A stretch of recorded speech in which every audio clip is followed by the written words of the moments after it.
حضرت داؤد علیہ السلام کی قوم کے 70,000 افراد سمندر کنارے ایلا نامی بستی میں رہا کرتے تھے۔ ان لوگوں کو اللہ نے ہزاروں نعمتوں سے نوازا تھا، لیکن جب راحت و سکون آیا تو یہ اللہ کی عبادت سے محروم ہو گئے اور اللہ کی مخلوقات پہ ظلم کرنے لگے۔ تو یوں اللہ نے ان کو خبردار کیا کہ ہفتے میں ایک دن، ہفتہ کے دن شکار نہ کیا کرو۔ اتوار سے لے کے جمعہ تک جتنا شکار پکڑنا ہے پکڑ لو، لیکن ایک دن اللہ کی عبادت اور مخلوقات پہ امن کے لیے رکھ دو۔ یوں اللہ نے ان کا امتحان لینا شروع کر دیا۔ وہ اتوار سے لے کے جمعے تک سمندر میں مچھلیاں پکڑنے لگتے تو مچھلیاں زیادہ مقدار میں ہاتھ نہ آتی، اور ہفتے کے دن سمندر کو دیکھتے تو ان کو بڑی بڑی مچھلیاں نظر آنے لگتی۔ ان لوگوں میں سے ایک شخص کو شیطان نے ورگلایا کہ پریشان کیوں ہوتے ہو، میری ترکیب پہ عمل کرو، تم شکار سے کبھی محروم نہیں رہو گے۔ تو بس شیطان کے کہنے پر اس شخص نے ہفتے کے دن کانٹا لگا کے ڈوری کو سمندر میں ڈال دیا تاکہ مچھلی پھنسے،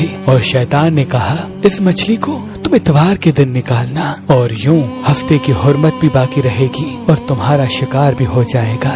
بس شیطان کی بتائی ہوئی ترکیب پہ ہفتے کے دن مچھلی پھنسی رہی اور وہ اتوار کے دن نکالتا اور خوشی سے کھاتا۔ جب آس پاس کے لوگوں نے پوچھا تو ان کو بھی یہ ترکیب بتانے لگا، اور یوں اس قوم کے کچھ لوگ ہفتے کے دن مچھلی پکڑنے کے لیے جال پھینکتے اور اتوار کے دن نکالتے، اور کچھ نے تو اس سمندر میں سے نالیاں بنا کے چھوٹے چھوٹے تالاب بنا دیے، کھڈے بنا دیے، تاکہ ہفتے کے دن جیسے ہی مچھلیاں یہاں سے گزریں تو ان تالاب میں پھنس جائیں اور ہم اتوار کو ان مچھلیوں کی پکا کے کھائیں گے۔ اس گاؤں میں کچھ اللہ کے خاص بندے بھی موجود تھے جو کہنے لگے، اے لوگو، اللہ نے ہفتے کے دن شکار کرنے سے منع کی ہے۔ یہ جو تم جال پھینکتے ہو یا چھوٹے چھوٹے تالاب بناتے ہو، ان میں ہفتے کے دن اگر مچھلی پھنستی ہے تو یہ شکار ہفتے کے دن کا ہوگا۔ اللہ کے عذاب سے ڈرو، اللہ کی نافرمانی نہ کرو۔ وہ لوگ ان لوگوں کا مذاق اڑانے لگے کہ ہماری جو مرضی ہوگی ہم وہ کریں گے۔ اب ان بستی میں 3 گروہ بن گئے۔ ایک ان 70,000 میں وہ لوگ تھے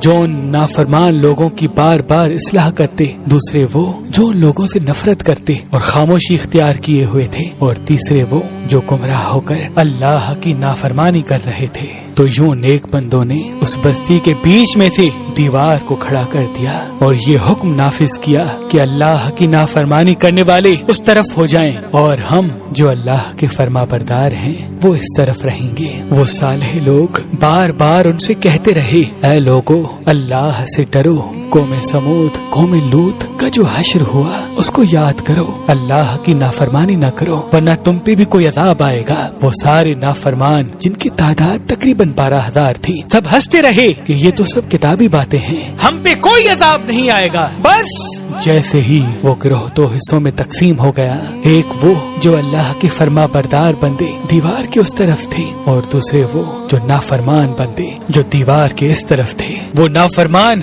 پوری رات ہنستے رہے، مذاق اڑاتے رہے، اور وہ اللہ کے خاص بندے دیوار کے اس طرف اللہ سے معافی مانگنے لگے۔ بس جیسے ہی صبح ہوئی، وہ نیک صالح انسان اٹھے، انہوں نے محسوس کیا کہ دیوار کے اس طرف سے کسی انسان کی آواز نہیں آ رہی۔ جیسے ہی دیوار کی اس طرف چڑھ کے دیکھنے لگے کہ سارے کے سارے وہ لوگ بندر کی شکل میں تبدیل ہو چکے تھے اور بندروں کی حرکت کو انجام دے رہے تھے۔